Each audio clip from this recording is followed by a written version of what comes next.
In unserem heutigen Produktvideo stellen wir Ihnen unsere Slush-Eismaschine aus der SMNC-Serie vor.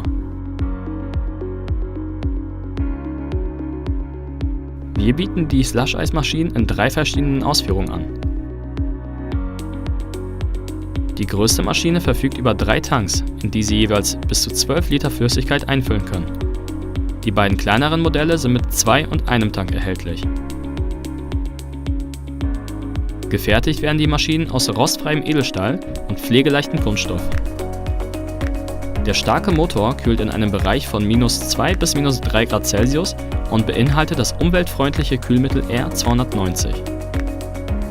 Aufgrund des leistungsstarken Kompressors, welcher über eine konstante Leistung von 1180 Watt verfügt, kühlt die Maschine ihre Produkte in kürzester Zeit verzehrfertig herunter. Ausgeliefert wird die Slush-Eismaschine in einer steckerfertigen Ausführung, welche einen 230 Volt Stromanschluss benötigt. Durch ihr einfaches und platzsparendes Design finden unsere Slush-Eismaschinen in fast jeder Gastronomie ihren Platz.